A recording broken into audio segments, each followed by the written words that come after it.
हरिः ॐ श्रीगुरुभ्यो नमः हरिः ॐ शन्नो मित्रशं वरुणः शन्नो भवत्वर्यमा शन्न इन्द्रो बृहस्पतिः शन्नो विष्णुरुक्रमः नमो ब्रह्मणे नमस्ते वायो त्वमेव प्रत्यक्षं ब्रह्मासि त्वमेव प्रत्यक्षं ब्रह्म वदिष्यामि ऋतं वदिष्यामि सत्यं वदिष्यामि तन्मामवतु तद्वक्तारमवतु अवतु माम् अवतु वक्तारम् ॐ शान्ति शान्ति शान्तिः ॐ शन्नो मित्रशं वरुणः शन्नो भवत्वर्यमा शन्न इन्द्रो बृहस्पतिः शन्नो विष्णुरुक्रमः नमो ब्रह्मणे नमस्ते वायो त्वमेव प्रत्यक्षं ब्रह्मासि त्वामेव प्रत्यक्षं ब्रह्मावादिशं ऋतमवादिशं सत्यमवादिशं तन्मामावीत् तद्वक्तारमावीत् आवीन्माम् आवीद्वक्तारम् ॐ शान्ति शान्ति शान्तिः ॐ सहनाववतु सहनौ भुनक्तु सह वीर्यं करवावहै तेजस्विनावधीतमस्तु मा विद्विषावहै ॐ शान्ति शान्ति शान्तिः सदाशिवसमारम्भां शङ्कराचार्यमध्यमाम् अस्मदाचार्यपर्यन्तां वन्दे गुरुपरम्परां श्रुतिस्मृतिपुराणानाम् आलयं करुणालयं नमामि भगवत्पादं शङ्करं लोकशङ्करं शङ्करं शङ्कराचार्यं केशवं बादरायणं सूत्रभाष्यकृतौ वन्दे भगवन्तौ पुनः पुनः ईश्वरो गुरुरात्मेति मूर्तिभेदविभागिने व्योमवद्व्याप्तदेहाय दक्षिणामूर्तये नमः निधये सर्वविद्यानां विशजे भवरोगिणां गुरवे सर्वलोकानां दक्षिणामूर्तये नमः ॐ नमः प्रणवार्थाय शुद्धज्ञानैकमूर्तये निर्मलाय प्रशान्ताय दक्षिणामूर्तये नमः सवायेष पुरुषः अन्नरसमयः तस्येदमेव शिरः अयं दक्षिणः पक्षः अयमुत्तरः पक्षः अयमात्मा इदं पुच्छं प्रतिष्ठा तदप्येष श्लोको भवति भाष्य स हि पुरुषः इह विद्यया अन्तरतमं ब्रह्म संक्रामयितुम् इष्टः तस्य च बाह्याकार विशेषेषु अनात्मा स्वात्मभाविता बुद्धिः अनालम्ब्य विशेषं कञ्चित् सहसा अंतरतमा प्रत्यगात्मविषया निरालम्बना च कर्तुम् अशक्य इति दृष्टशरीर आत्मा सामान्यकल्पनया शाखाचन्द्रनिदर्शनवत् अन्तः प्रविशयन् आह तस्यमेदमेव शिरः तस्य पुरुषस्य अन्नरसमयस्य इदमेव शिरः प्रसिद्धम् प्राणमयादिषु अशिरसां शिरस्त्व दर्शनात् इहापि तत्प्रसंगः मा भूत् इति इदमेव शिरः इति उच्यते। एवं पक्षादिषु योजना अयं दक्षिणः बाहुः पूर्वाभिमुखस्य दक्षिणः पक्षः अयं सव्यः बाहु उत्तरः पक्षः अयं मध्यमः देहभागः आत्मांगानां मध्यम हि येषाम् अंगानाम् आत्मा इति श्रुतेः इदमिति नाभेः अधस्ताद् यदंगं तत्पुच्छं प्रतिष्ठा प्रतिष्ठति अनया इति प्रतिष्ठा पुच्छमपि पुच्छं पुच्छमिव पुच्छम् अधो आलम्बन सामान्यात् यथा गोः पुच्छम् एतत् प्रकृत्योत्तरेषां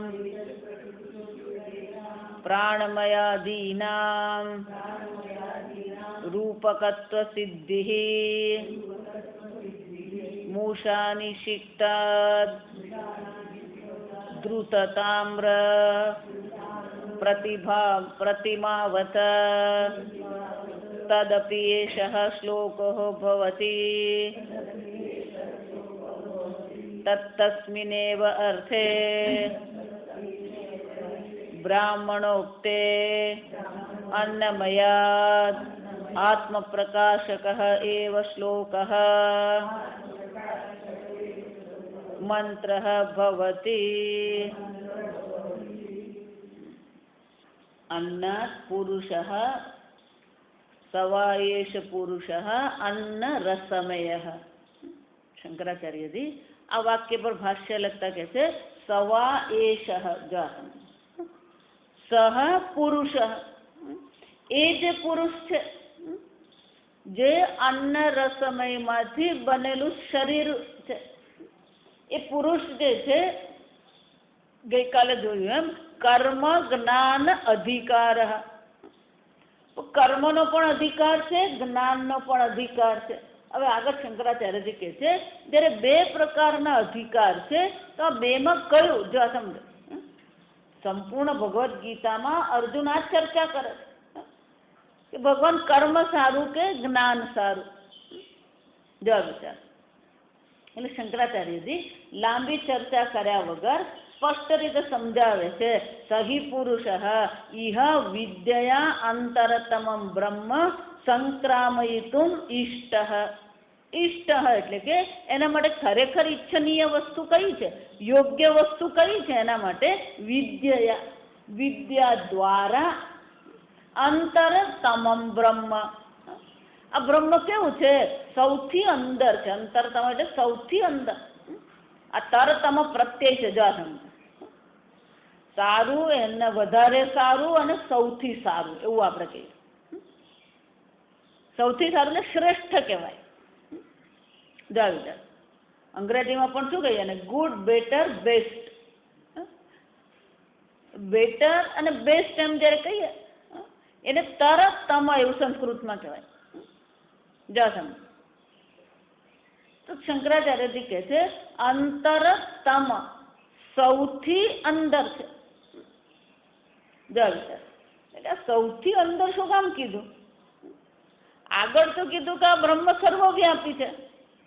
જો બ્રહ્મ સર્વવ્યાપી છે તો પછી અંતરતમમ શા માટે કહેવામાં આવે? કેમ? કારણ કે ક્યાં જણાઈ રહ્યું છે? આપણે આગળ જોઈ ગયા અભિવ્યક્તત્વ. આ મનુષ્ય બુદ્ધિમાં પૂર્ણતઃ એની અભિવ્યક્તિ થઈ રહી છે.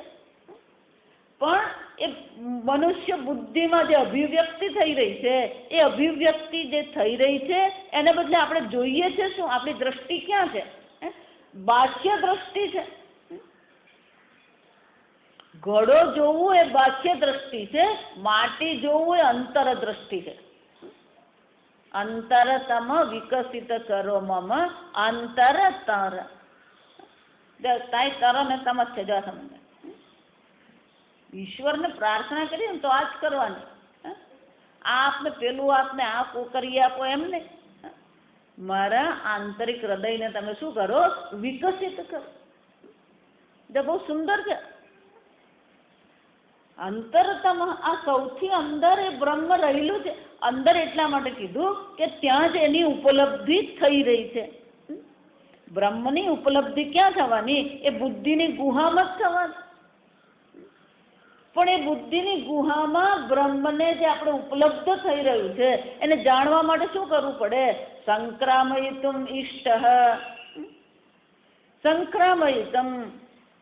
સંક્રામિતમ એટલે કે આ બધા જે જ્યાં જ્યાં પણ અહમ બુદ્ધિ કરીને બેઠા છે, જ્યાં પણ આત્મભાવ આપણો છે, એ બધા આત્મભાવને એક એકને શું કરવું પડે? સંક્રમણ કરવું પડે. તસ્માદ્વા એતસ્માદ આત્મનઃ આકાશ સંભૂત કીધું ખરું. પણ પછી ત્યાંથી એ બ્રહ્માંડમાંથી આપણને ક્યાં લઈ આવ્યા? આ ઉપાધિ પર લઈ આવ્યા. આ ઉપાધિ પર લાવ્યા પછી પણ શું કરવાનું? એતદ અન્નમયમ કોશમ સંક્રામયતિ. સંક્રામયતિ એટલે કે એનાથી પણ વધારે અંદર જવાનું છે. એતદ પ્રાણમય સંક્રામયતિ. એ પ્રાણમયથી પણ અંદર જવાનું છે. આ 5 સ્થાન એટલે તો 5 આપણી ભૂલ છે. એ 5 સ્થાન પર આપણે અહમ બુદ્ધિ કરીને બેઠા છે. તો એક એક જેમ જેમ આપણે એક એક સ્થૂળને છોડતા જઈએ અને સૂક્ષ્મને શું કરવાનું છે? પકડતા જવાનું. જો સમજો, પ્રક્રિયા તો એક જ છે, સ્થૂળથી સૂક્ષ્મની પ્રક્રિયા. પણ જુદા જુદા પ્રકારના આલંબનથી આપણને આ શીખવવામાં આવી રહ્યું છે કે આ પ્રકારથી આપણી બુદ્ધિને ધીરે ધીરે સૂક્ષ્મ તરફ અંતરતમ લઈ જઈએ આપણે. અને એટલે શંકરાચાર્યજી કહે છે આ વિદ્યા દ્વારા, બ્રહ્મ વિદ્યા દ્વારા આ પ્રકારથી પોતાને આ એક એક ભૂલ જે છે, ભ્રાંતિ જે છે, એ ભ્રાંતિ છોડતા જઈએ. તસ્ય અન્યોંતરાત્મા પ્રાણમય, અન્યોંતરાત્મા મનોમય, અન્યોંતરાત્મા વિજ્ઞાનમય. એનાથી પણ અંદર બીજો આત્મા છે, એ પ્રાણમય છે. એનાથી પણ બીજો અંદર આત્મા છે, એ મનોમય છે. એનાથી પણ અંદર બીજો આત્મા છે, વિજ્ઞાનમય છે. આમ શું કરવું પડે? સંક્રમણ કરવું પડે. અને જે શંકરાચાર્યજી કહે છે આ પ્રકારથી સંક્રમણ કરવું એ જ ખરેખર આપણા માટે ઈચ્છનીય છે. કર્મ છે, કર્મનો અધિકાર છે, પણ ખરેખર કર્મનો અધિકારનો ઉપયોગ કરીએ એના કરતા આ વિદ્યાનો જે અધિકાર છે, જ્ઞાનનો જે આપણને અધિકાર મળ્યો છે, એ જ્ઞાનના અધિકારનો ઉપયોગ કરવો જ ઈષ્ટ યોગ્ય છે, આપણા માટે ઈચ્છનીય છે. એટલે શંકરાચાર્ય અંતરતમ કીધું ને, એટલે શંકરાચાર્ય સ્વયં સમજાવે છે, તસ્ય ચ બાહ્યાકાર વિશેષેષુ આત્મભાવિતા અનાત્મ. આ બાહ્યાકાર જે શરીર આદિ છે એ બધા અનાત્મા છે, આત્મા છે જ નહીં. પણ એ આત્મા અનાત્મા હોવા છતાં પણ ત્યાં શું કર્યું છે? સ્વાત્મભાવિતા. એને શું માની લીધું છે? પોતે, હું પોતે. સ્વાત્મ એટલે કે હું પોતે છું એવું શું કરવામાં છે? માની લીધું છે. ભાવિતા એટલે માની લીધું છે. બુદ્ધિ, આ પ્રકારની બુદ્ધિ છે આપણી. આ શરીર આદિમાં અહમ બુદ્ધિ કરીને આપણે બેઠા છે અને એ અહમ બુદ્ધિને જ આપણે શું માનીએ છીએ? આ બધું બરાબર જ છે. માતાજી તમને ગરબડ લાગે છે, અમને તો બધું બરાબર જ લાગે. જો વિચાર, શાસ્ત્ર જ્યાં સુધી આવીને કહેતું નથી, ગુરુજી જ્યાં સુધી આવીને કહેતા નથી, ત્યાં સુધી આપણને તો શું લાગે છે? આ નોકરી કરીએ છે ને પગાર મળ્યો ને છોકરાઓ થઈ ગયા છે ને છોકરાને ત્યાં છોકરા છે, આપણને બધું શું લાગી રહ્યું? બરાબર જ છે. અરે શંકરાચાર્યજી કહે છે આ સ્વાભાવિતા, સાત્મભાવિતા, પોતાને અહમ માની જ રહ્યો છે, આવી બુદ્ધિ છે. અનાલંબ્ય વિશેષમ કંચિત. પણ હવે શું કરવાનું? આ બધું છોડી દેવાનું. અનાલંબ્ય એટલે કે આ બધાનો આલંબન છોડી દેવાનું. પણ કે સહસા, અચાનક આ બધું છોડી દેવાશે. અચાનક જ આપણે એમ સમજી જઈશું હું શરીર નથી. અચાનક આપણે સમજી જઈશું હું પ્રાણમય નથી. જો વિચાર, આ સમજો ને, આ ઉપનિષદ ભણીએ ને પણ એ ભણ્યા પછી એ સમજદારી આપણે શું કરવી પડે? પાકી કરવી પડે. પેલો ગણિતનો દાખલો શીખવવામાં આવે ને બાળકોને, એ ગણિતનો દાખલો શીખવીએ પછી એનો અભ્યાસ કરાવવામાં આવે. કેમ અભ્યાસ કરાવવામાં આવે? પેલો અભ્યાસ કરે તો જ એ શું થાય? પાકું થાય. સરવાળો શીખવ્યો ને પછી જાત જાતના સરવાળે આપણે શું કરીએ? એને લખીને આપી દઈએ. એને ભાગાકાર શીખ્યો પછી ભાગાકારને પણ શું કરીએ? દાખલા આપીએ ને.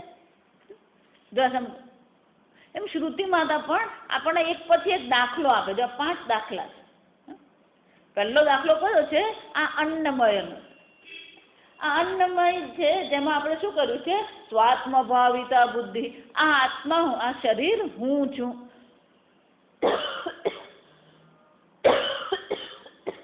તો શરીર હું છું. તો અચાનક શંકરાચાર્ય કહે છે આ બધી બુદ્ધિ જે છે અનાલંબ્ય વિશેષમ કંચિત સહસા અંતરતમ પ્રત્યગાત્મ વિષય નિરાલંબના ચ કર્તુમ અશક્ય.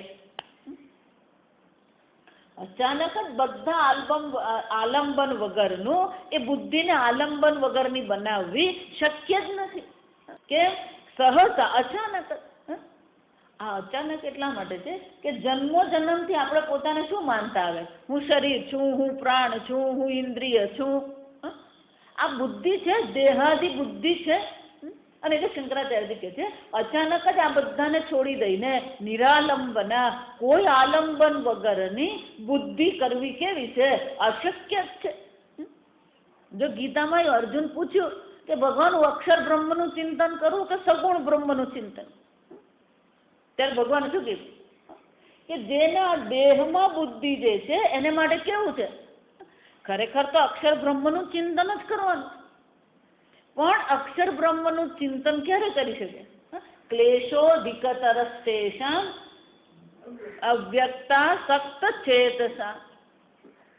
અચાનક જ અવ્યક્તનું ચિંતન કરવું અર્જુન અશક્ય નથી કીધું, પણ શું કીધું? ક્લેશતર, વધારે પડતું ક્લેશ કરનાર. દેહ વિવ્યર્વ્યાપ્યતે. કારણ કે બુદ્ધિ ક્યાં છે? આ દેહમાં આત્મબુદ્ધિ છે અને એ બુદ્ધિ અચાનક જ છૂટી શકે ને. અને એટલે શંકરાચાર્યજી કહે છે કે અચાનક જ એને એમ કહી દે કે આ 5 કોષ તું નથી, તો અચાનક જ 5 કોષ વગર, આલંબન વગર એ આત્મચિંતન કરી શકે ને. તો પછી શું કરવું પડે? પ્રત્યેગાત્મ અંતરતમ પ્રત્યેગાત્મ વિષયા નિરાલંબના બુદ્ધિ.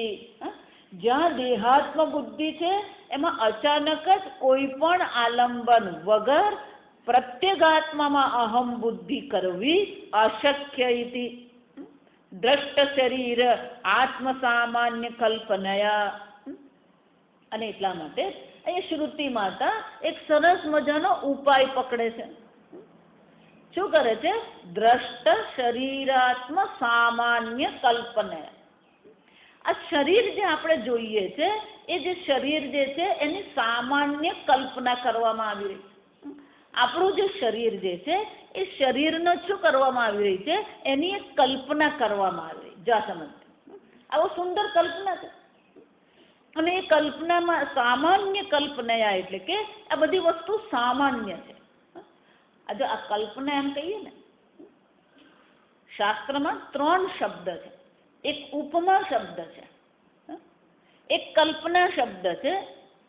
જા સમજ. તો ઉપમા શબ્દ એટલે કે કોઈક અંશ સામાન્ય હોય ત્યારે ઉપમા કહેવામાં આવે. પૂર્ણતઃ નહીં. જો સમજ, એક અંશનું સામાન્યતા હોય ત્યારે શું કહેવામાં આવે? ઉપમા એવું કહેવામાં આવે. નેંગતે ઉપમા સ્મૃતા. એની બુદ્ધિનો વિચારનો પ્રવાહ આત્માને તરફ જઈ રહ્યો છે. તો એના માટે ભગવાન શું દ્રષ્ટાંત આપે છે? જેવી રીતે દીવાની જ્યોત હલતી નથી, એ જ રીતે કોઈ પણ પ્રકારના બાહ્ય વિક્ષેપ વગર એની બુદ્ધિ શું થઈ રહી છે? આત્મચિંતન કરી રહી છે. પછી બધે જ એનું દ્રષ્ટાંતમાં બધે લેવાનું નહીં. કલ્પના એટલે શું છે? કલ્પના એટલે કે અમુક અંશને આપણે શું કરીએ છીએ? સામાન્ય જોવામાં આવે. જો અહીંયા ઘડી પણ દર્શાવશે એટલે આપણને ખ્યાલ આવશે. તસ્ય એદમેવ શિરઃ. આ એનું મસ્તક છે, આ એનો જમણો હાથ છે, આ એનો ડાબો હાથ છે, આ એની પૂંછડી એટલે કે એની પ્રતિષ્ઠા છે. અને પછી એનું આ મધ્ય શરીર ધડ એને આપણે કહીએ. તો આ શરીર જે છે એ શરીરને આપણે જે ઓળખીએ છીએ એ શરીરની સામાન્ય કલ્પના દ્વારા શું કરવામાં આવી રહ્યું છે? આપણને આ સંક્રમણ કરાવવામાં આવશે. ત્રીજો શબ્દ છે ને રૂપક કહેવામાં આવે. ઉપમા છે, કલ્પના છે અને પછી રૂપક છે.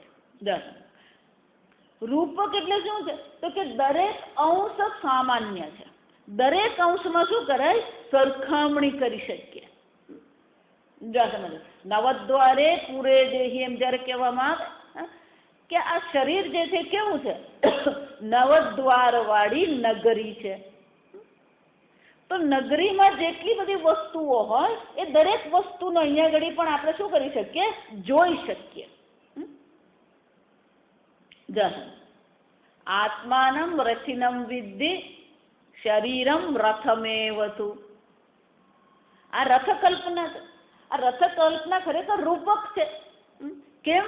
કે રથના જેટલા અંશ છે એ બધા અંશ આપણે ક્યાં જોઈ શકીએ છીએ? અહીંયા જોઈ શકીએ છીએ આપણે. એને રૂપક કહેવાય. રૂપક બહુ મજાની વસ્તુ કે બધું જ ફિટ થઈ જાય. કેમ? આત્માનમ રથિનમ. આ આત્મા કોણ છે? રથ સ્વામી છે. આ શરીર શું છે? રથ છે. તો કે શરીર રથ છે એને પેલી લગામની જરૂર પડે. બુદ્ધિમ તુ સારથિમ વિદ્ધિ મન પ્રગ્રહમેવતુ. આ બુદ્ધિ એનો સારથી છે, મન એની લગામ છે. ઇન્દ્રિયાણી હયાયુ. આ ઇન્દ્રિય જે છે કોણ છે? ઘોડાઓ છે. એટલું જ નહીં, એના વિષયો જે છે શું છે? ગોચરમેવ. આ માર્ગ જે છે એ કોણ છે? તો કે આ ઇન્દ્રિયના વિષયો એનો માર્ગ છે. વિચાર આમ દરેક વસ્તુ શું થઈ ગઈ? આને રૂપક કહેવાય.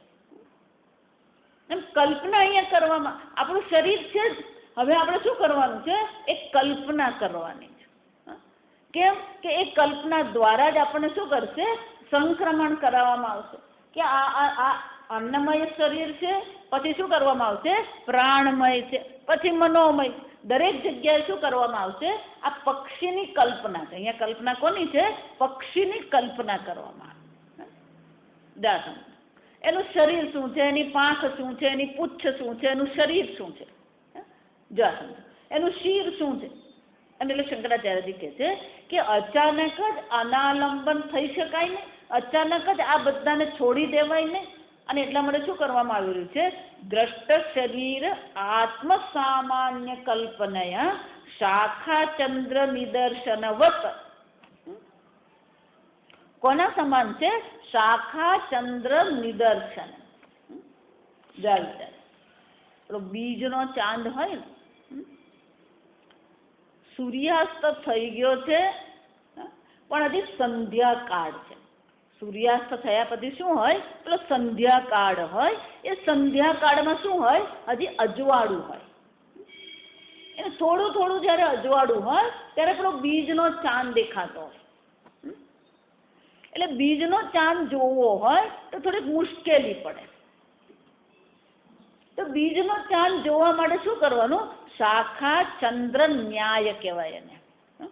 જે બહુ સુંદર કે પેલું નજીકમાં કોઈ વૃક્ષ હોય, એ વૃક્ષની નજીકમાં જ ચંદ્ર દેખાતો હોય તો શું કરવાનું હોય?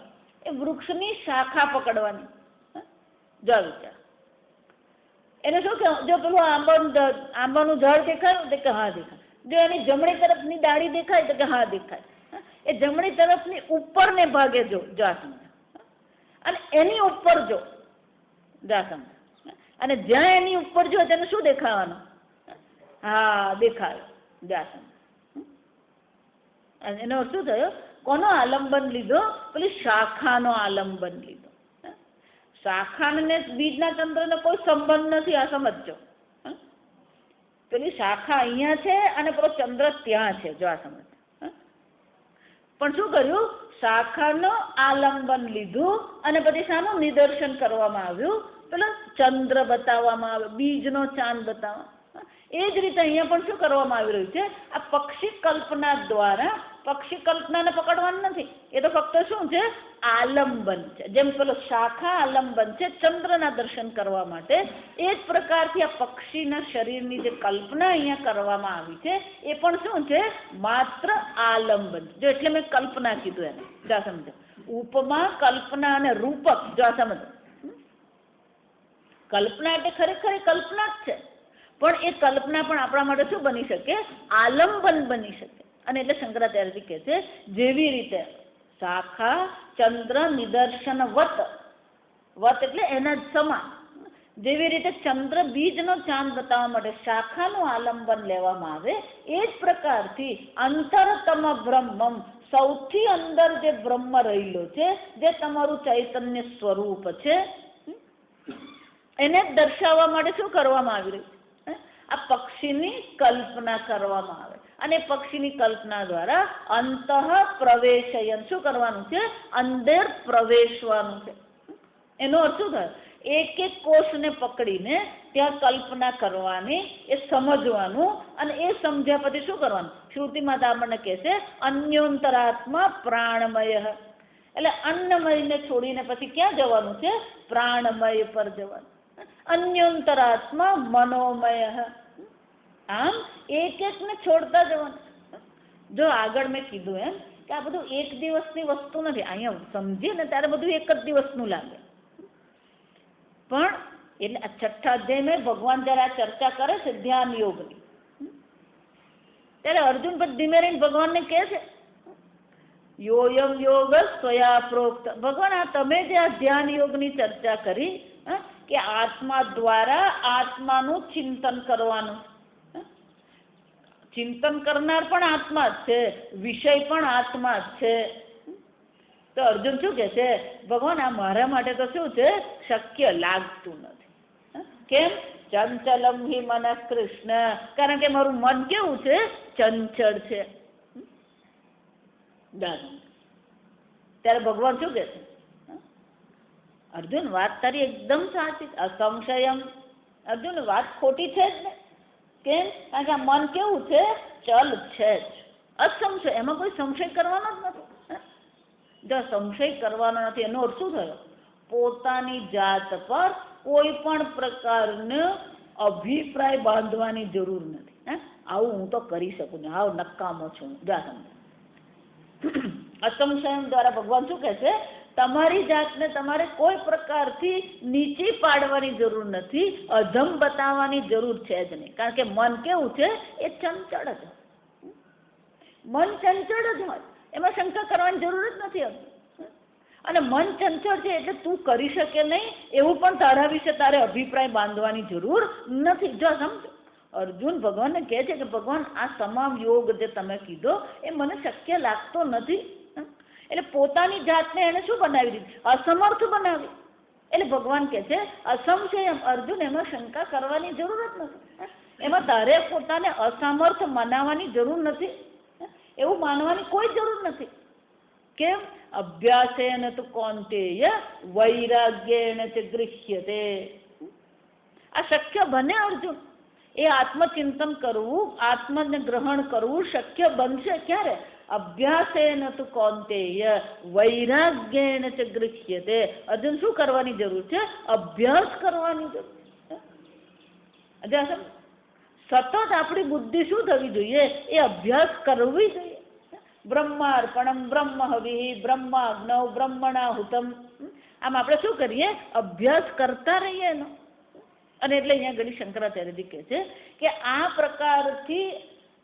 પ્રકારથી દર્શાવ્યા પછી પણ શું કરવાનું છે? અભ્યાસ તો કરવાનો જ છે. એક એક કોષને છોડતા જવાનું છે. છોડતા જવાનું એટલે ભૌતિક રીતે છોડવાનું નથી. જો સમજો, ભૌતિક રીતે તો એનું એ જ છે, પણ શું કરવાનું છે? એમાંથી પેલી અહમ બુદ્ધિ ખસેડવાની છે.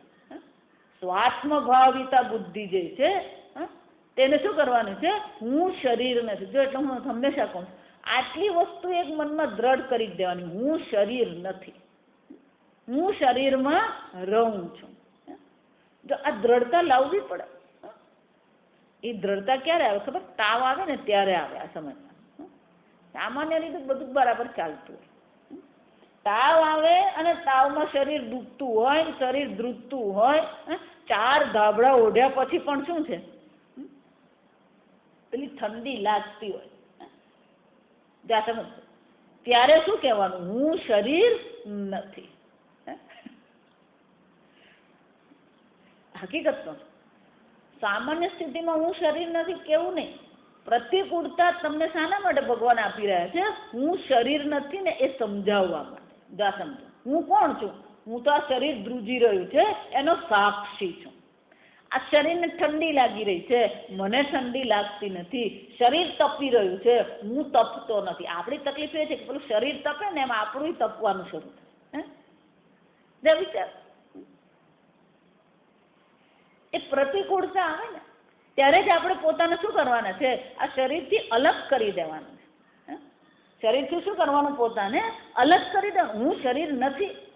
શરીરને તાવ આવ્યો, શરીરને રોગ થયો, શરીર ગરડું છે. જો સમજો, ભગવાન એ જ ગીતામાં કીધું, દેહિનોસ્મિન યથા દેહે કૌમારમ યૌવનમ જરા. આ શરીરની અવસ્થા છે. આ અવસ્થા કોની છે? દેહીની નથી, દેહની છે. શરીરમાં યુવા અવસ્થા છે, શરીરની શિશુ અવસ્થા છે, શરીરની યુવાવસ્થા છે, શરીરની શું છે? વૃદ્ધાવસ્થા છે. મારી અવસ્થા નથી. શરીર ગરડું થયું, હું ગરડો થયો નથી. આમ સતત શું કરવું પડે? અભ્યાસ કરવો પડે. પોતાની જાત. જો આ સમજો, એટલે હું વેદાંત એટલે તમારી જાત સાથે જ લડવાનું છે. આ સમજો. આપણે જગત સાથે બહુ લડીએ. હવે કોની સાથે લડવાનું છે? પોતાની જાત સાથે જ છે. શરીરને હું માનીને ચાલી રહ્યા છે. હવે શું કરવાનું છે? હું શરીર નથી. પણ લડાઈ કોની સાથે કરવાની? જો એટલે આ કેટલાક લોકો હોય ને, દરેક વાતમાં એને ક્યાંક ને ક્યાંક વાંધો વચકો પડતો હોય. હું હંમેશા એટલા માનું, જે લોકોને નાની નાની વાતમાં વાંધો વચકો પડે ને, ખરેખર એને પોતાની જાત સાથે વાંધા વચકા હોય. આ સમજજો. પણ એ વાંધા વચકા શું થતા હોય? પેલું પેટમાં દુખે ને પછી શું થાય? કૂટે માથું. જેવી છે. ખરેખર તકલીફ ક્યાં છે? હું સાથેની લડાઈ છે. હું ગરડો સ્વીકારી શકતા નથી, પણ તું ગરડો છે જ નહીં, સ્વીકારવાની વાત જ ક્યાં છે? વિચાર, વેદાંત જુદી રીતે વિચાર. તું ગરડો તો એમ સ્વીકારવાનું જ નથી, કારણ કે શરીર ગરડું થયું, તું ગરડો થયો જ નથી. વિચાર ના રે, અમારું પેટ કામ જ નથી, પણ તું પેટ છે જ નહીં, ભલે નથી કામ, તું કામ ચિંતા કરે?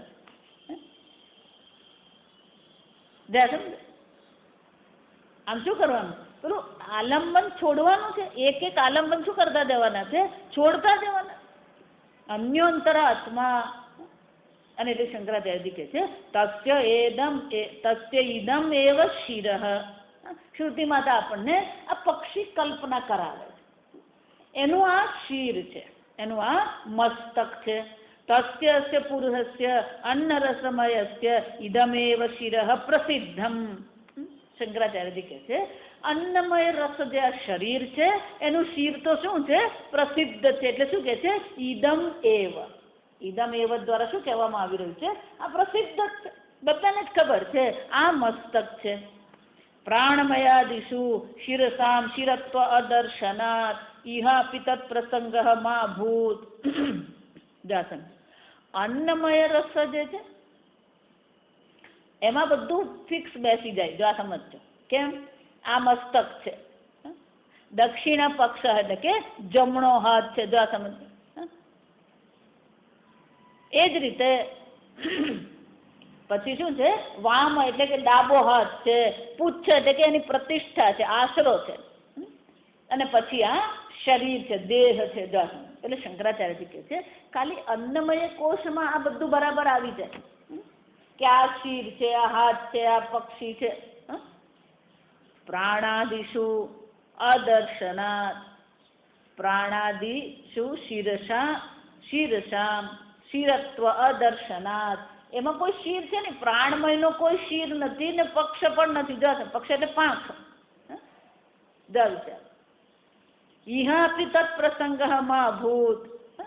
પણ કે છે શંકરાચાર્યજી ઇદમ એવ એવું જે કહેવામાં આવી રહ્યું છે, શા માટે કહેવામાં આવી રહ્યું છે?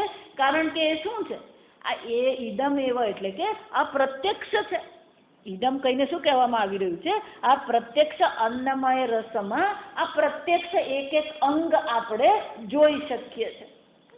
પ્રાણાદિમાં એવું જોવા મળશે નહીં, કારણ કે એને કોઈ અંગ છે જ નહીં. અને એટલે શંકરાચાર્યજી કહે છે તત્પ્રસંગ મા ભૂત, કે પ્રાણાદિમાં આ બધું નથી એટલે અન્નમયમાં પણ નથી એવો પ્રસંગ લાવવાની જરૂર નથી, એવું સમજવાની જરૂર નથી. અને એટલા માટે અહીંયા શું કીધું? તસ્ય ઇદમ એવ શિરઃ.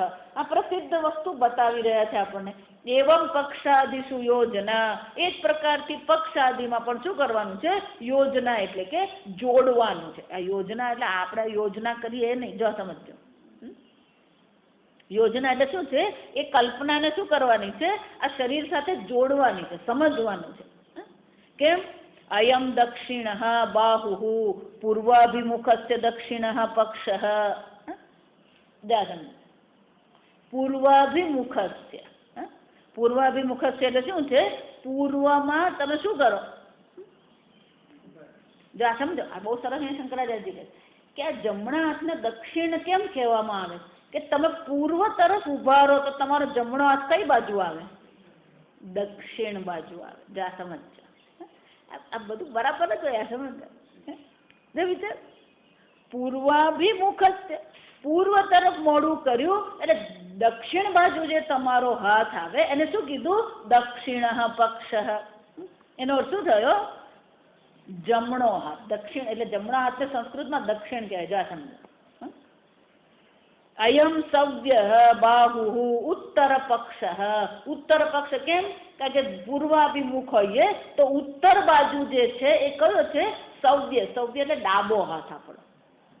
સવ્ય એટલે શું થાય? ડાબો હાથ. જો એ કઈ બાજુ છે?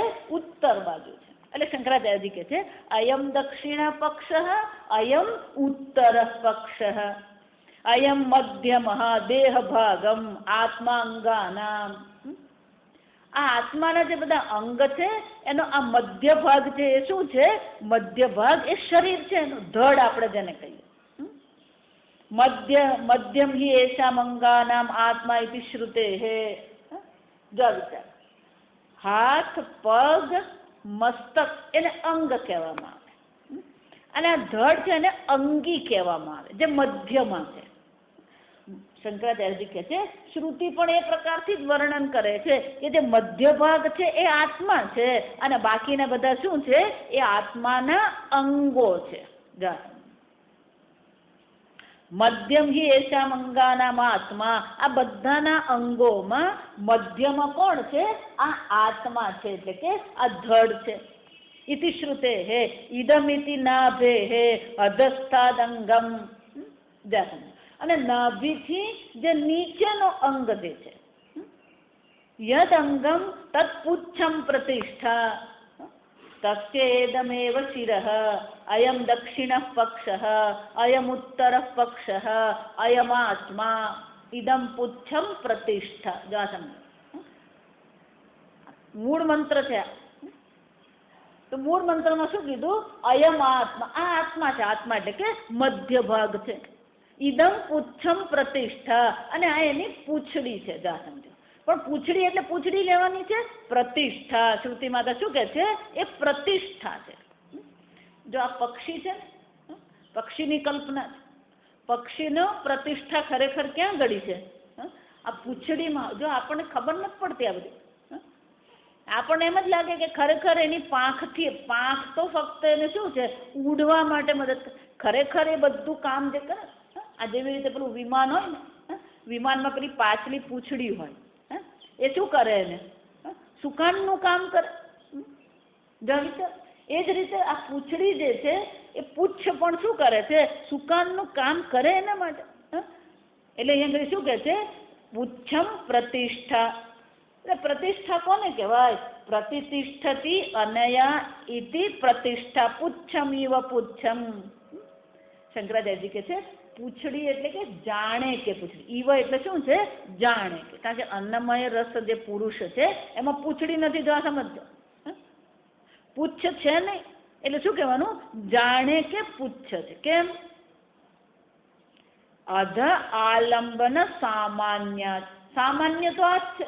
જેમ પક્ષી માટે પેલી પુચ્છનું આલંબન બને છે, એમ આપણા માટે પણ આ પગ શું બને છે, પ્રતિષ્ઠા છે આપણી.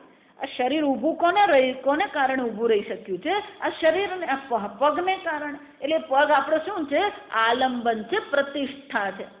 યથા ગોહો પુચ્છમ, શંકરાચાર્યજી કહે છે જેવી રીતે પેલી ગાયની પૂંછડી હોય, આ પૂંછડી, એવું નહીં માનવાનું કે આ બધી વધારાની પૂંછડી છે ને એટલે કાઢી નાખી ભગવાન. ગાયની પૂંછ જે છે એ પણ એની શું છે, પ્રતિષ્ઠા. પૂંછડી ઘણું કામ કરી જાય. જો આ સમજો, એટલે શંકરાચાર્યજી કહે છે જેમ પેલી ગાયની પૂંછડી હોય છે, એ જ રીતે આ પક્ષીની પૂંછ છે. પણ પૂંછ છે શાના માટે, પ્રતિષ્ઠા.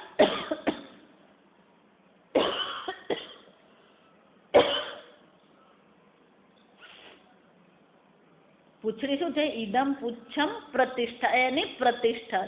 શંકરાચાર્યજી કહે છે એતત પ્રકૃત્ય ઉત્તરેષામ પ્રાણમયાદીના રૂપકત્વ સિદ્ધિ. આ બધામાં પછી હવે પ્રાણમયાદીમાં તો શું કરવાનું છે, રૂપક સિદ્ધિ. અન્નમય રસ છે ને ત્યારે પક્ષી કલ્પના કીધું. જો સમજો, હવે મેં સમજાવ્યું.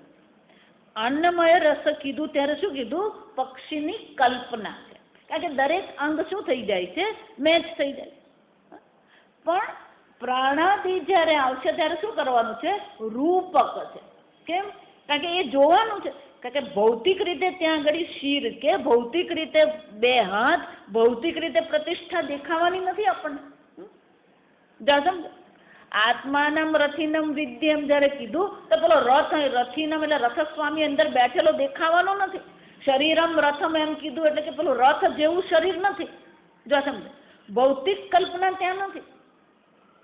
જો સમજો, પણ એક એક અંગ શું કરી શકીએ આપણે, એની સાથે જોઈ શકીએ.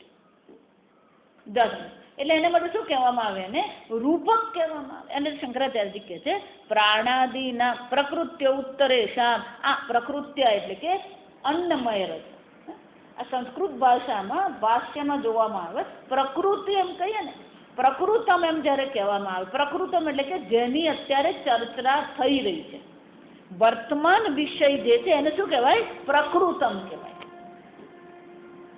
શંકરાચાર્યજી કહે છે એતત પ્રકૃત્ય, આ જે પ્રકૃતિ એટલે કે અત્યારે જે અન્નમય રસની આપણે કલ્પના કરી રહ્યા છે એ ઉત્તરેશામ, એના પછી ઉત્તરેશામ એટલે કે એના પછી પ્રાણમયાદિના, એના પછી જે પણ કોષ આવશે રૂપકત્વ સિદ્ધિ, એમાં તો ફક્ત શું છે? રૂપક જોવાનું છે, એના એક એક અંશ શું કરવાના છે? સમજી લેવાના છે. જો આ સમજ એટલે શંકરાચાર્યજી કહે છે, આ બહુ સરસ કહે છે, મૂષા નિષિક્ત દ્રુત તામ્ર પ્રતિમાવત. દ્રુત તામ્ર, દ્રુત એટલે પીગાડેલું, તામ્ર એટલે તાંબુ. પેલું પીગાડેલું તાંબુ હોય એને શું કરવાનું હોય? મૂષા નિષિક્ત. પેલું ઉંદર હોય એ ઉંદરનું શું છે? બિંબુ, શું કહેવાય? બિંબ કે આપણે બીબુ, બીબુ કહીએ આપણે ગુજરાત. એનું જે બીબુ હોય, એ બીબુ જે હોય એમાં તમે પેલું પીગળેલું તામ્ર નાખો એટલે પછી તાંબાનો શું થઈ જાય? એ પેલો આકાર થઈ જાય. જો એમ પેલું આત્મા તો નિરાકાર છે, આત્માનો તો શું છે? કોઈ અંગ છે જ નહીં. પ્રાણમયાદિનો પણ શું છે? કોઈ અંગ નથી. જો તમને શંકરાચાર્ય બહુ સરસ મજાની વાત કરે. કેટલીક વાર લખી જાય ને પછી એને સમજવા માટે પછી જરાક મગજમારી કરવી પડે. જા સમજ તો કે આ શરીર જે છે ને એ બીબુ છે. જા સમજો, આ શરીર બીબુ છે અને એમાં પ્રાણમયાદિ નાખેલા છે એટલે એમના પણ જેમ પેલું તાંબાનો તો કોઈ આકાર હોતો નથી, પણ એને જેમ ઉંદરના બીબામાં નાખી દીધું હોય તો પછી તાંબાનું પણ શું થઈ જવાના? પેલી પૂંછડી છે, એને પગ છે, એને મસ્તક છે, બધું દેખાય. ખરેખર તાંબાનું નથી. જો સમજો એ જ રીતે પ્રાણમયાદિનો કોઈ અંગ છે નહીં ભૌતિક રીતે, પણ આ અન્નમયાદિ જે શરીર છે, આ અન્નમય શરીર જે છે એનો તો આકાર છે. તો એમાં જયારે પ્રાણમયાદિ અંદર છે તો એનો પણ જાણે કે શું થઈ ગયો? એનું પણ જાણે કે મસ્તક છે, એનો પણ જાણે કે જમણો હાથ છે, એનો પણ જાણે કે ડાબો હાથ છે, એનું પણ જાણે કે પૂંછડી છે, એનું પણ જાણે આ મધ્ય ભાગ છે. કેમ? આ અન્નમયમાં જ પ્રાણમય મનોમય રહેલા. જો સમજો તો પેલું આ અન્નમય શું બની ગયું? બીબુ બની ગયું. અને એ બીબામાં શું થઈ ગયું? આ પ્રાણમય મનોમય વિજ્ઞાનમય એમાં રહેલા છે. અને એટલા માટે શું થશે? જેમ તાંબાને કઈ હાથ ને પગ ને પૂંછડી નથી, એ જ રીતે આ પ્રાણમયાદિને પૂંછડી એવું છે નહીં, પણ પેલું અન્નમયમાં છે એટલે શું થવાનું?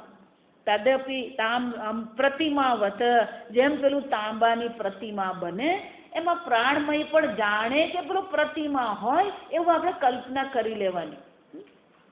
તદપી એષઃ શ્લોક ભવતી.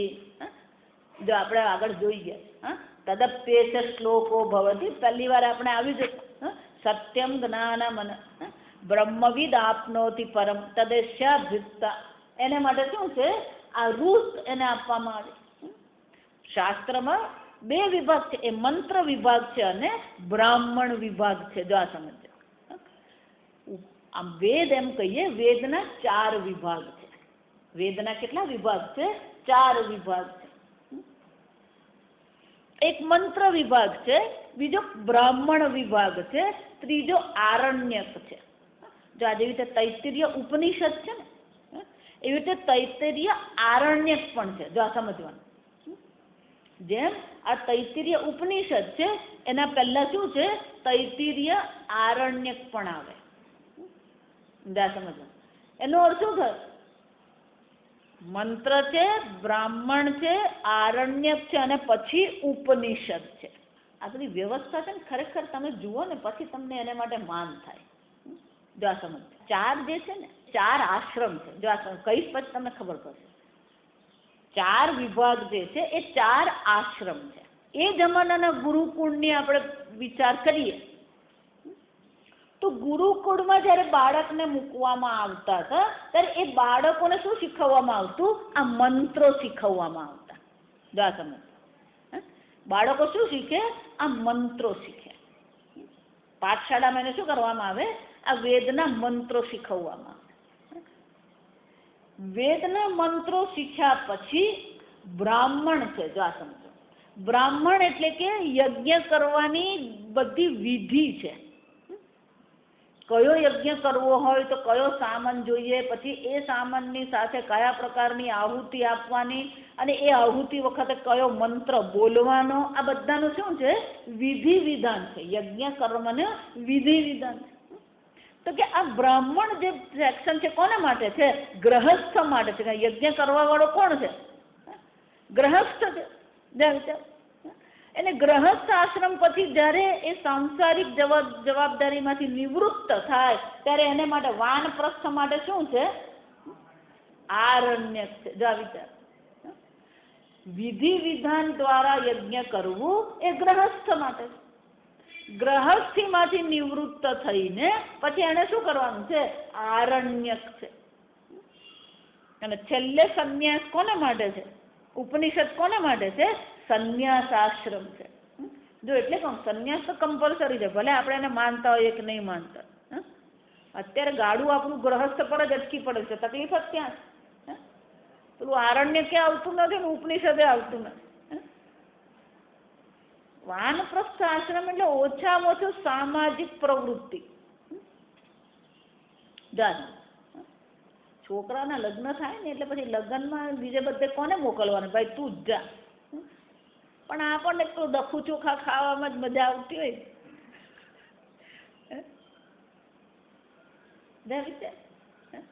સામાજિક જવાબદારીમાંથી મુક્ત થઈ જઈએ, પારિવારિક જવાબદારીમાંથી મુક્ત થઈને હવે જીવન આપણે શું કરવાનું છે? આ ચિંતનમાં, તપશ્ચર્યામાં, વ્રત પરિપાલનમાં આપણું જીવન વિતાવીએ આપણે. એને આરણ્યક કહેવાય. રહેવાનું ઘરમાં જ છે, ભલે આરણ્યક શબ્દ છે, જો સમજો. વાનપ્રસ્થ એટલે પેલું વનપ્રસ્થ, વનમાં પ્રસ્થાન કરવું એને વાનપ્રસ્થ કહેવાય. પણ ખરેખર જો આ વન એટલે જોવાનું, સંસ્કૃતમાં જે શબ્દો છે ને દરેક શબ્દના અર્થ છે. વન કહીએ, જંગલ કહીએ, આરણ્યક કહેવાય. જો આ સમજો, આ વન એટલે કોઈ પણ વસ્તીની આજુબાજુનો જે વિસ્તાર હોય ને એને વન કહેવામાં આવે. આ સિંહ પણ વનમાં રહે, જંગલમાં સિંહ નહીં રહે. આ સમજો. આપણે બધું એવું ખોટું ખોટું મગજમાં નાખી દીધું છે. સિંહ ક્યારેય ગાઢ જંગલમાં જોવા નહીં મળે, એટલે કે ત્યાં એને કોઈ હરણે મળે નહીં, કોઈ સસલું મળે નહીં. આ સમજો. વન એટલે મોટે ભાગે ઘાસનો વિસ્તાર હોય અને છૂટા છવાયા વૃક્ષો હોય. એને ઘાસના મેદાન એવું કહીએ આપણે. વૃક્ષો પણ હોય પણ એવા ગાઢ જંગલ જેવા ને, જંગલ એટલે ગાઢ વૃક્ષો હોય ને, દિવસમાં સૂર્ય જોવો ક્યારેક તો અઘરો પડી જાય, એને જંગલ કહેવામાં આવે. વન એટલે આ બધું મેદાન છે. વૃક્ષો પણ હોય પણ વધારે વિસ્તાર કેવો છે? ખુલ્લો મેદાનનો, ઘાસનો વિસ્તાર. સિંહ ત્યાં જ રહેતો હોય. જો સમજ. અને સિંહ ક્યારેય શિકાર કરે જ નહીં. આ સમજો. આપણે ભલે બધું કહેતા રહીએ, સિંહ શિકાર કરે જ નહીં. શિકાર કરવા વાળી પેલી સિંહણ છે. જો આ સમજ. પેલો એક જ કામ કરે, પેલાને સિંહણ બાજુ મોકલે. પેલું હરણ હોય ને એ દોડીને હરણને કઈ બાજુ મોકલે? પેલું સિંહણ બાજુ. મારવાનું કામ તો પેલી સિંહણ જ કરતી હોય. અને આ બાળકોને શીખવે પણ કોણ? સિંહણ જ શીખવે. સિંહ બાળ જે હોય એ બાળકોને પણ શું કરવામાં આવે? પેલો સિંહ તો આરામથી જ બેઠો હોય. એમની ઘરમાં જેમ પેલા ભલે આરામથી ચા જ પીતા હોય. જાય બધા બાળકો ઉછેરવાનું ખામગાળ જ કરવાનું. એમ સિંહણ પણ શું કરે? પેલા 3 બચ્ચા હોય ને એ 3 દોડાવે, અને પછી પેલું હરણનું બચ્ચું હોય ને એને પેલા 3 બાળકો તરફ મોકલે. પછી સિંહણ ઊભી રહી જાય, અને પછી પેલા 3ને શું કરવા દે? દોડાવેલું. આ બધામાં પેલો તો સાક્ષીની જેમ જ બેઠો હોય. આ સમજવાનું. સિંહ તો શું હોય? એટલે અંગ્રેજીમાં લાયન્સ શેર કહેવામાં આવે. ભલે સિંહણે એને શિકાર કર્યો હોય તો પહેલો ખાવા વાળો કોણ છે? પેલો સિંહ ખાય. સિંહ ને સિંહણ બંને સાથે જ, પહેલો એટલે સાથે જ ખાતા હોય. જો આ સમજ, સિંહ આરામથી જ બેઠો હોય પણ એની હાજરીથી જ પેલા બધા ડરતા હોય. જો આ સમજો, ખોટું કશું નથી, આ સમજવાનું. પેલો સિંહ ત્યાં હોય ને, સિંહ ઊભો થઈને ચાલવા માંડે એટલે પેલા હરણ પણ બધા શું કરવા માંડે, એની હાજરીથી જ બધો ભય પેદા થઈ જાય. એ ભય પેદા થાય એટલે જ પેલો નરમ પડી જ ગયો હોય શિકાર. અને સિંહણે શું કરવાનું એને, એટલે બધા જ કામ કરતા હોય, કોઈ કામ નહીં કરે માનવાનું નહીં. પણ સિંહ સિંહણ બધા ક્યાં રહે છે? ઘાસના, એને વન કહેવાય. જો એટલે આ વાનપ્રસ્થ કેમ કીધું કે એકાંતમાં જઈને આપણે બેસીએ, એકાંતમાં જઈને આપણે ચિંતન કરીએ, પોતાનો સામનો કરીએ, ઈશ્વર ચિંતન કરીએ. જા સમજ. હવે તો વને રહ્યું ને, જંગલે રહ્યા નહીં. આ સમજ. એનો અર્થ શું થયો? આ બધા નોકરીએ જાય ને, આ બધા, હું અમેરિકા જાઉં ને તો બધાને આ જ કહું કે ભલે પતિ પત્ની નોકરીએ કાં ધંધા પર ગયા હોય, છોકરાઓ ભણવા ગયા હોય, એટલે આપણે શું કરવાનું હોય? બેસીને પછી શાંતિથી જે કરવું હોય ને કરી શકાય. જો સમજો, હકીકત છે. ખરેખર સમયનો ઉપયોગ કરવો ને તો કરી શકીએ આપણે. કે ઘરમાં કોઈ હોય જ નહીં ત્યારે આપણે શું કરવાનું? બેસીને ઉપનિષદનું શ્રવણ કરીએ, પાઠ કરીએ, પૂજા પાઠ કરીએ, આરામથી આપણે બધું કરી શકીએ. અમારા એક બા દાદા છે, એ લોકોને એવું જ છે. એ અમેરિકા પેલા છોકરાઓ બોલાવે, એ લોકોને જવામાં કોઈ વાંધો નહીં મળે. સમજો કેમ કે આ બધા પેલા જાય ને એટલે મને કહે કે આ બધા ગયા એટલે 5-6 કલાક શાંતિ અમારે ઘરમાં. બીજું અહીંયા જેવું મળે જ ને, પેલો દૂધવાળો આવ્યો ને, છાપાવાળો આવ્યો ને, પછી પેલો સગા સંબંધીનો ફલાનો ફોન આવ્યો ને, આનો ફોન આવ્યો ને, આને એક્સિડન્ટ. મને કે કોઈ સામાજિક જવાબદારી ત્યાં હોય નહીં. ત્યારે અમે 5-6 કલાક બે જણા બેસીને શું કરીએ? એ દાદા પેલો મારી બધી પહેલાં વલસાડવાળા કેસેટ બનાવે જ. જો તમે, એટલે એ દાદા શું કરે, બધી કેસેટની કોપી કરે ને કેસેટ ત્યાં લઈ જાય. પણ મને કહે બે જણા બધા જાય ને પછી બે જણા બેસીને બધી કેસેટ સાંભળીએ શાંતિ. કેસેટ સાંભળે તો ખરા, પણ આવે ને ત્યારે ત્યાં મૂકી આવે. કેમ કે એના મગજમાં ક્યારેક આવે કે પપ્પા કેસેટ સાંભળતા તો હું સાંભળું. જા સમજે. આપણે આવું કરીએ ને તો એ જ જોઈને પછીની પેઢી પણ શું કરવાની? એ જ કરવાની. એટલે પેલા શેઠ જેવી આપણી હાલત થાય. જો આ સમજ, પેલો શેઠ મરવા પડે ત્યારે એમ દીકરાને શું કે, જો ભાઈ આ મરવા પડીએ ને પછી આ જગત કંઈ કામ લાગતું નથી, આ જગત કંઈ સાર નથી. બાપા હું મરવા પડીશ ને ત્યારે મારા છોકરાને કહી દઈશ. જો આ સમજ.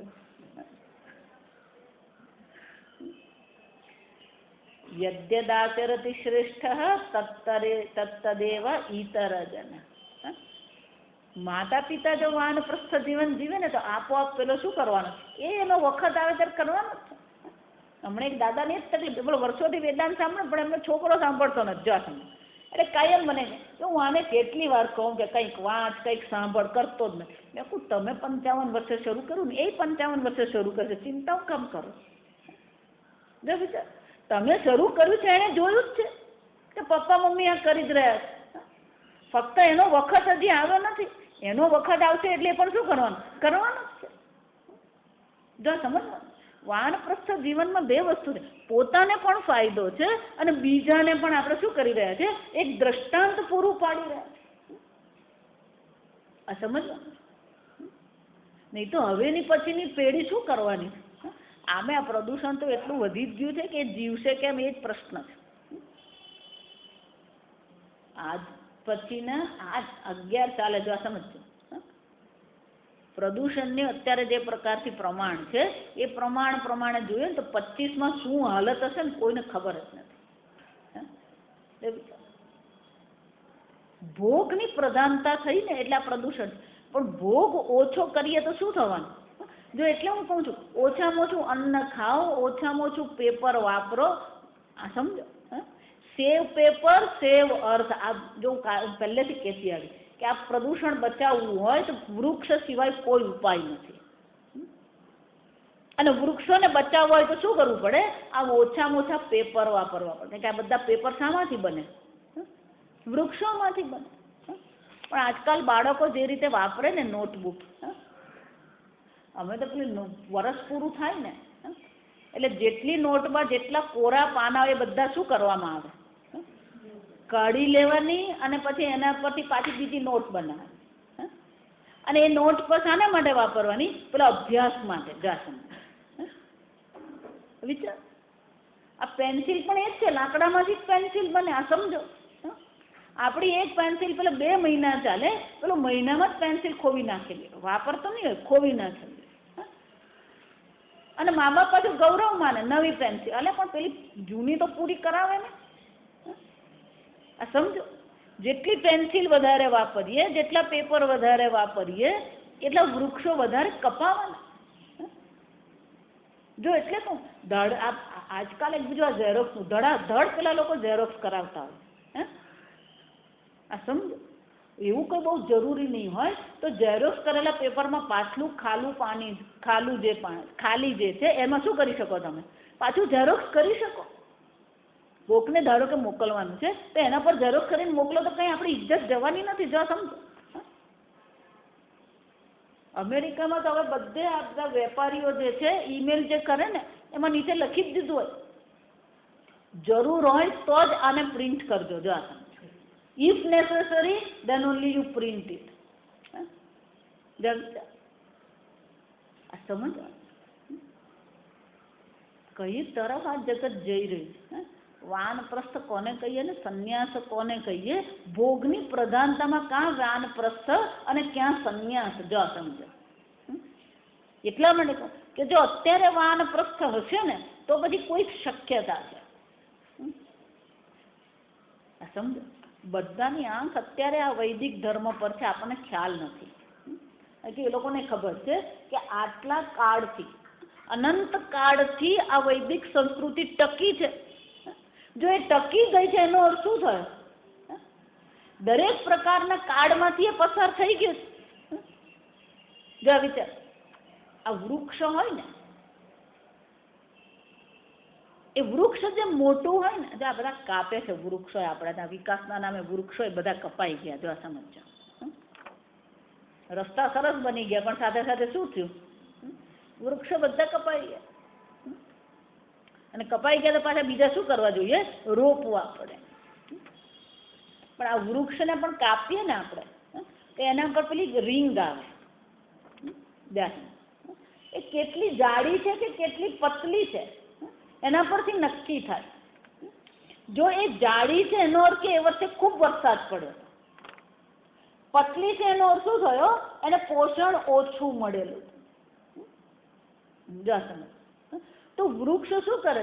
અનેક પ્રકારની પ્રતિકૂળતામાંથી પસાર થયેલું આ વૃક્ષ છે એમ આપણને ખબર પડે. જેટલી પતલી એની રીંગ હોય એટલું એનું શું થયું? એટલી પ્રતિકૂળતા વધારે એને સામનો કરેલો છે. અને ક્યારેય બધા વખત તો સરખા જતા જ નથી. તો અનંત કાળથી જો વૈદિક સંસ્કૃતિ છે, સનાતન ધર્મ જો વૈદિક સંસ્કૃતિ છે, એનો અર્થ શું થયો? દરેક પ્રકારની પ્રતિકૂળતાઓમાંથી આ સંસ્કૃતિ પસાર થયેલી જ છે. અને જો દરેક પ્રકારની પ્રતિકૂળતામાંથી એ પસાર થયેલી છે તો અત્યારની જે પ્રતિકૂળતા જે છે એને માટે પણ શું કરવું પડશે? આ સંસ્કૃતિ પાસે એનો ઉપાય હોવો જોઈએ. આજે પરદેશમાં તમે જાઓ, લોકોને હવે એ લોકોને અક્કલ આવી રહી છે. જો વિચાર, આપણે જેમ કહે કે ઋષિ આપણા ગોત્રમાં છે, એનો અર્થ શું છે? આપણી પરંપરા કેવી છે? જીન્સની દ્રષ્ટિએ પણ વિચારો તો આપણી પરંપરા કેવી થઈ? અનંત થઈ. આપણા શરીરમાં જે લોહી દોડી રહ્યું છે, આપણા શરીરમાં જે ડીએનએ છે, એ ડીએનએ અત્યારે બનેલું નથી. એ ડીએનએ શું છે? અનંત કાળથી આવ્યું. એટલે હવે એ લોકો ભારતીય ડીએનએ નું સ્ટડી કરે. આ સમજો, હકીકત તમને કહું છું કે આ ડીએનએ તો મા બાપમાંથી જ આપણને મળ્યું. તો આ ડીએનએ જે છે એ ડીએનએ પણ આ બધી પ્રતિકૂળતામાંથી પસાર થયેલું છે.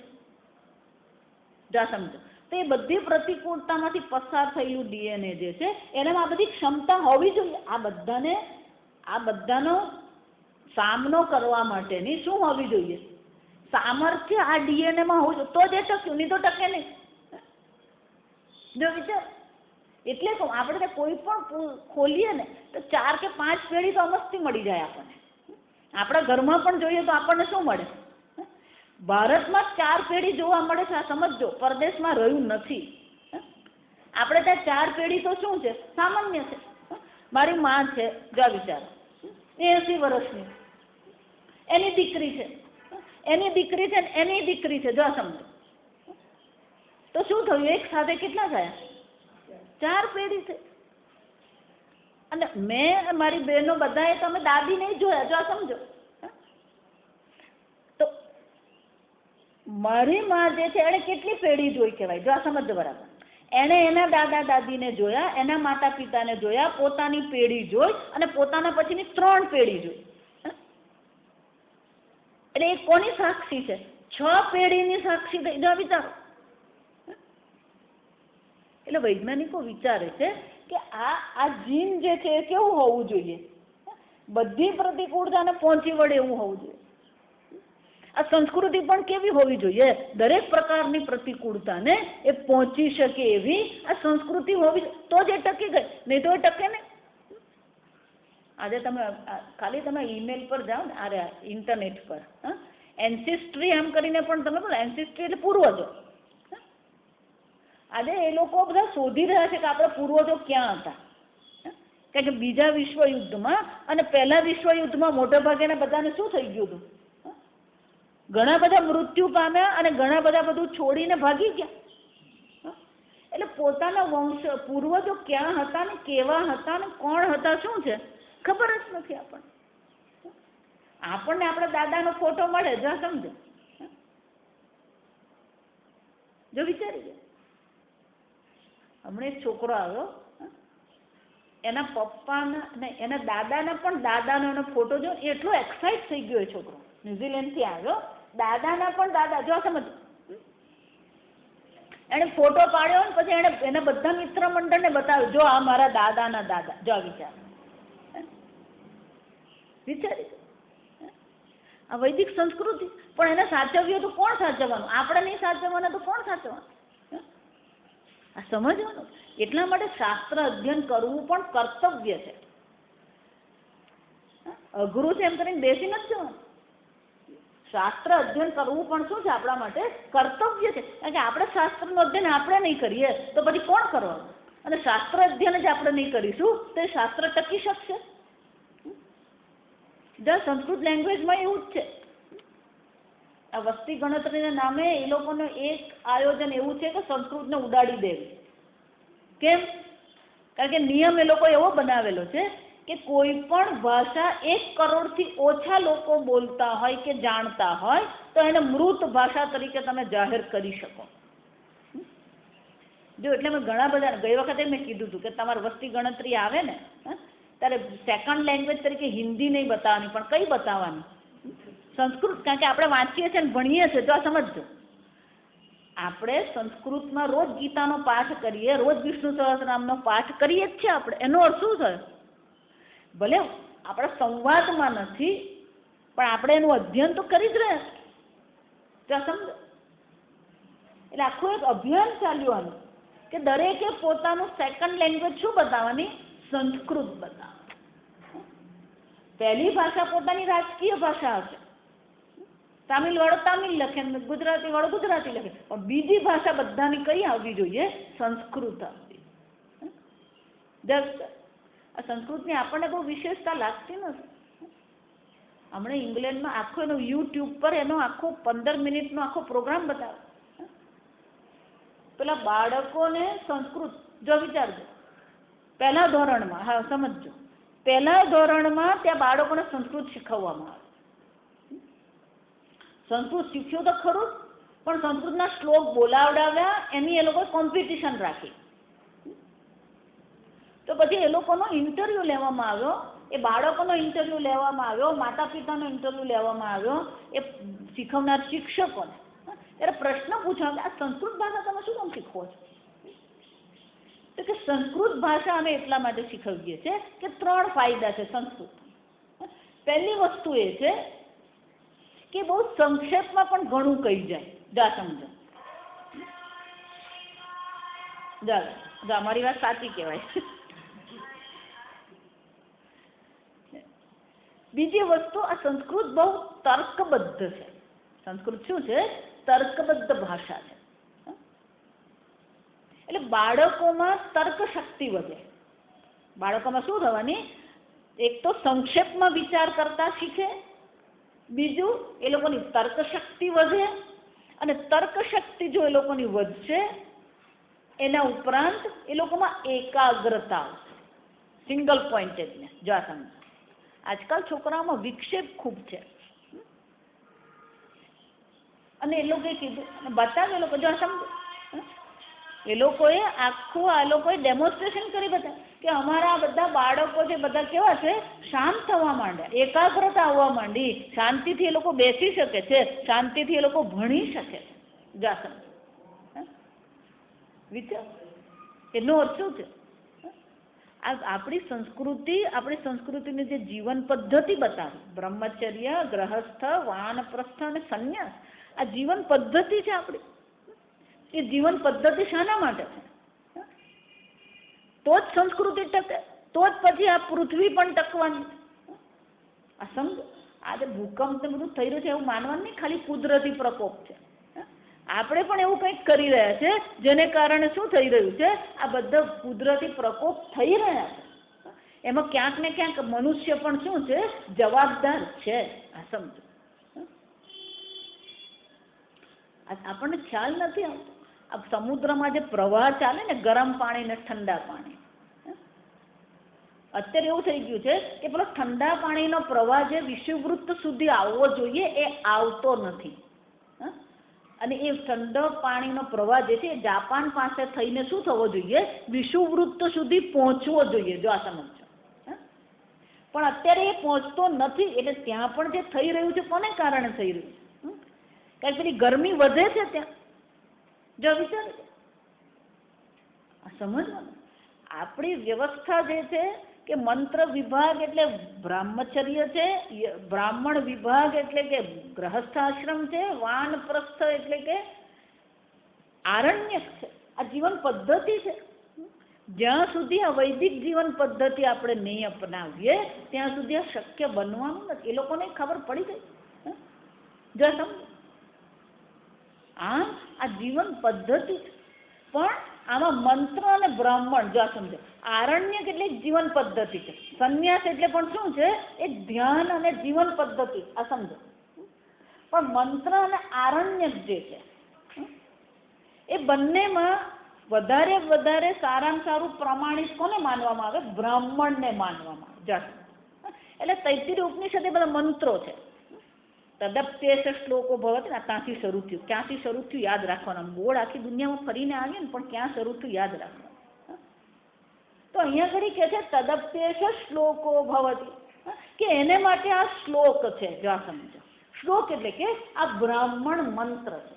એટલે કે આ પક્ષીની જે કલ્પના કરવામાં આવી, આ પક્ષીની કલ્પનાનું આપણને જે આલંબન આપવામાં આવ્યું છે એ કોઈ નવી વસ્તુ નથી.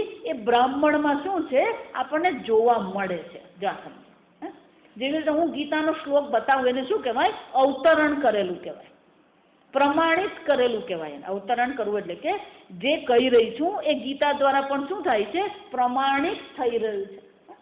તો અહીંયા પક્ષી કલ્પના કરવામાં આવી. પક્ષી કલ્પનાના આલંબન દ્વારા આપણને અંતરતમ બ્રહ્મ તરફ લઈ જવામાં આવી રહ્યા છે.